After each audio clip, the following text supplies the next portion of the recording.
Okay guys, so on that problem, let's draw a picture for this problem. Okay, so we have a block that is at rest initially. So if I don't think about this applied force first, and I just think about this mass or this block that's sitting on a frictionless surface, I know that if it's at rest, I know it has, or even if it wasn't at rest, I know that I have weight force and normal force. I have weight of the block, I have the surface, floor pushing back up on the block. So I have weight and then normal. But now we're going to apply a force to this block, to this mass. And they're saying that we have applied a force, and it is at an angle here of 30 degrees. So I'm applying some force to this block at 30 degrees. So let's draw a free body diagram of this. We're going to represent our object as a particle, as a dot. And I know we have weight force. And I also have this applied force here. So, call that my applied force. But then I also have the normal force. So let's also list our normal force. Okay, if I designate that to be my x and y coordinate system, then I'm looking at that applied force. I knew that that was at an angle of 30 degrees, so I'm going to have to break that into components. So I'm going to have my normal force, my weight force, the force that's applied in the x direction, and then that applied force in the y direction. So I'm going to call that Fx applied, and then this one will be Fy applied.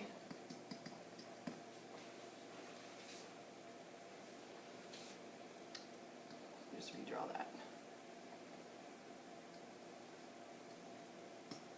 Weight, normal, applied.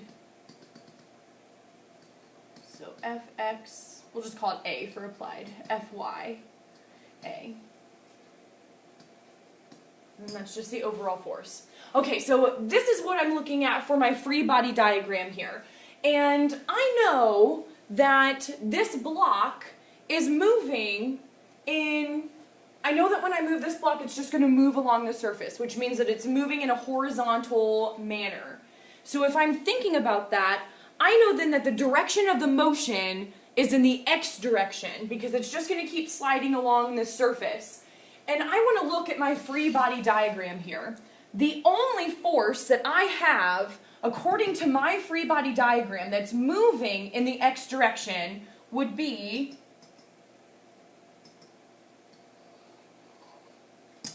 that applied force in the x direction.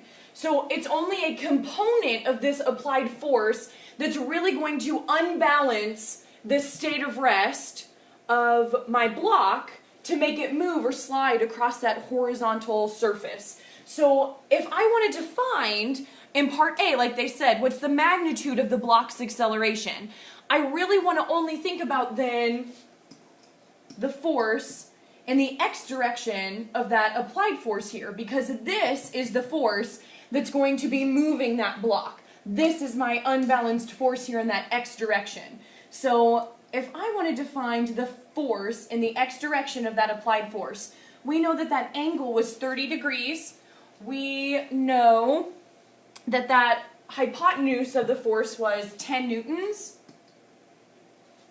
So I could do 10 newtons times cosine of 30 degrees.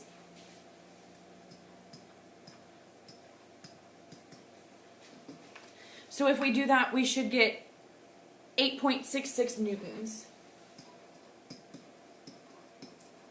Okay, so there's my x component of that applied force, 8.66 newtons, because I know that this is the only force that would be causing there to be a motion moving in that x direction. That's the only thing that would help this block move from rest and continue to go in a horizontal direction across that surface. So 8.66 newtons. I want to find acceleration though. So I know that the mass of the block, they gave me that, was 1.25. They said that we have 1.25 kilogram block. So I'm going to take my 8.66 newtons divided by 1.25 kilograms. And if I do my 8.66 divided by 1.25, I'm going to get my acceleration to be 6.93 meters per second squared. So that's answering the first question. I know the block's acceleration is 6.93 meters per second squared. And I know that because the only force that would be making that box or that block move is the applied force X component. So 6.93 is what we should get for the first one. But now they're asking me in the second question, what is the magnitude of the normal force? What is the magnitude of the normal force? Well, the normal force acts in the y direction. So if the normal force is acting in the y direction, I want to think about all of the forces that are acting in the y direction. And if the block is only accelerating horizontally, the block is moving or accelerating in the horizontal x direction, then I could say that the net force in the y direction is 0. Because it's not accelerating in an up and down motion, it's only accelerating horizontally. So I know that the net force in the y direction is 0.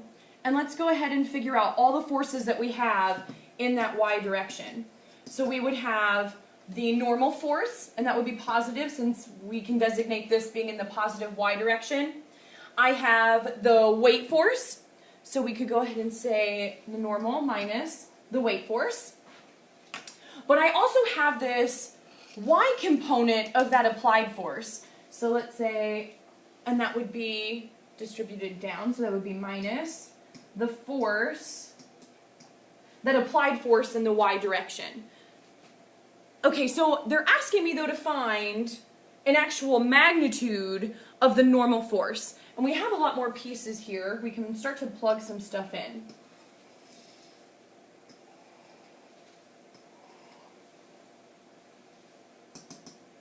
Okay, so I know that this is equal to 0. So my sum in all of all the forces in the y direction is 0. So 0 equals, I don't know the normal force. That's what I'm trying to find. And I know that weight force, though, is equal to, weight equals mass times acceleration due to gravity. And I know the acceleration due to gravity is 9.8, or 9.81. I know that the mass of the block was 1.25 kilograms. So instead of writing W here, I'm going to write 1.25 kilograms times 9.81 meters per second squared. So that's the weight force.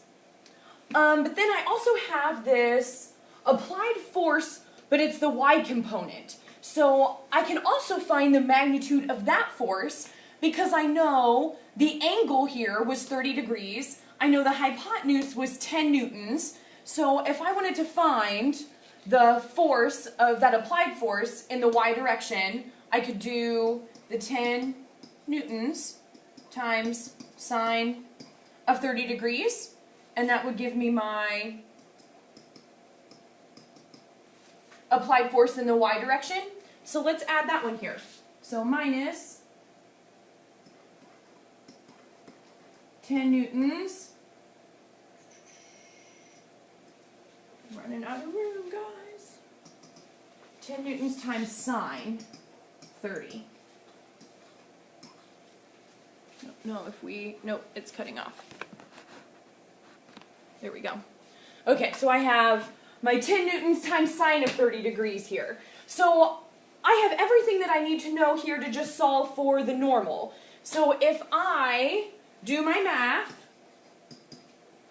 I do 1.25 kilograms times 9.81, and then I have 10 newtons times sine of 30, do a little rearranging here to get normal by itself, I would get the normal to be 17.3 newtons.